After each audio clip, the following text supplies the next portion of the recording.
Hi everybody, welcome back for part 2 of dynamic pickleball stretching. My name is Dr. Paul Kachoa here at PAR5 Physical Therapy and Chimney Rock CrossFit in Randolph, New Jersey, and we're gonna go over part 2, more dynamic stretching for your pickleball game. So for part 2, we're gonna try and get a little bit more dynamic and plyometric with our exercises here, our warm-ups, so we can really start with just getting back into some springiness of our ankles and our feet. So we're just gonna do a little bit of a hop. So I'm just hopping through here, going about 30 seconds or so if I can, and then I can do a switch hop where I have one foot in front of the other, open that up, or I can do side to side or out and in hops. And then my side to side is like that. Just get those ankles moving again, right? And then we can kind of pull the knee into your chest. Pulling the knees into your chest, dynamically opening up the hip, and also bonus points if you come up onto your toe as you pull the knee up. So that's gonna warm up the hip and get that ankle moving again. So we're gonna do that both directions. You can do this along the baseline or at the service line or at the kitchen, wherever you like. And then we're gonna do a little bit of a side shuffle. So I'm gonna take probably like 10 to 15 feet and then just kind of shuffle side to side. And going side to side here, we can start to get more dynamic and quick if I go down, touch my feet or touch the line on either side as I go to really work on bending at the hip and bending at the knee so we can get those dinks.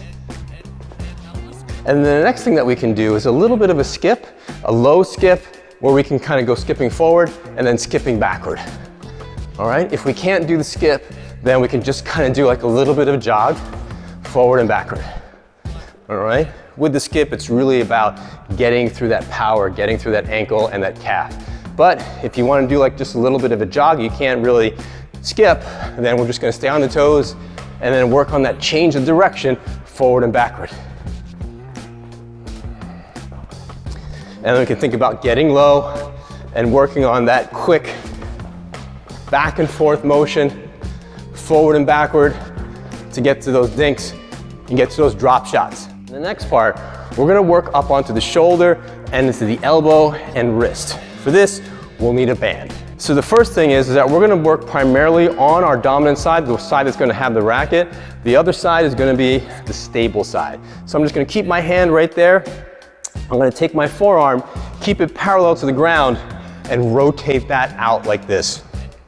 What I should be feeling is the muscles in the back part of my shoulder, the rotator cuff, start to work with this. So again, 20 to 30 seconds of just moving back and forth, not straightening out the elbow, so the elbow doesn't go up and down, the wrist stays parallel to the ground as we're rotating through here, my shoulder stays still. The other one we could do, there's a second rotator cuff muscle that we can target with a horizontal to vertical maneuver. So I can start here and then back. So think about just going horizontal and then going vertical, keeping that elbow bent. So this is how it looks like from the front, stable hand on my left side, moving hand on my right side. For the wrist, what we want to work on is all the different directions that the wrist can go. Primarily, it's going to be extension, wrist up, or flexion, wrist down, and then we have supination and pronation, palm up, palm down. I'm going to stabilize the band with my foot, and then I'm going to grasp it with my right hand, support my forearm with my left, keep my palm down. I'm going to raise that wrist up and down. Now, if you have elbow issues like tennis elbow, I wouldn't advise you to do this. We would do it quite differently with less resistance and slower motions. So this is for you if you have a healthy elbow and you don't have any issues going on, but if you do have issues, then please consult a medical professional so you can have it addressed and get a program and get you back into the game pain-free. Now I can flip my hand over and then we're just gonna do flexion. So wrist up, wrist down, supporting my forearm with my other hand and moving that up. To do the supination pronation, what I'm gonna do is I'm just gonna grab the band so it looks like this, coming out the thumb side, step on it on my other hand, and I'm gonna roll that band over my thumb. So this is resisted supination.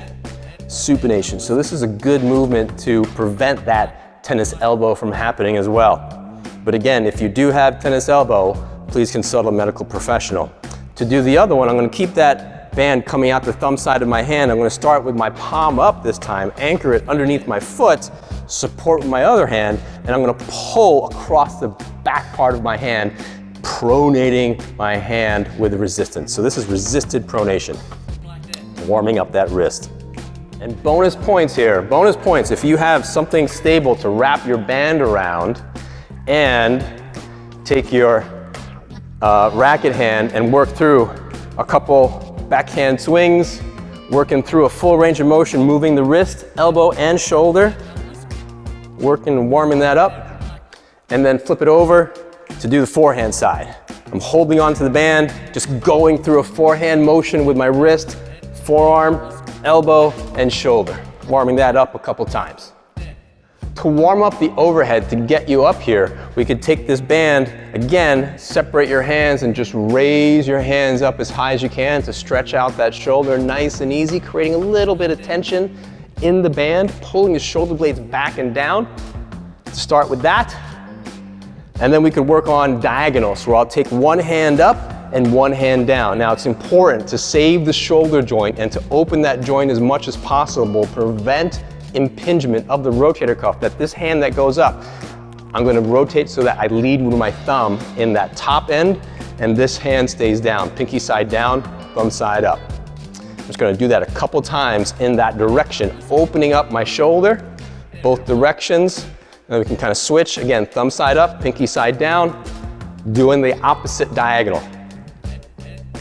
So when we do these diagonals like this will warm up the back part of your shoulders and save your shoulder joint, warming up those rotator cuff muscles, so when you do go for that overhead, you don't feel that tweak in your shoulder.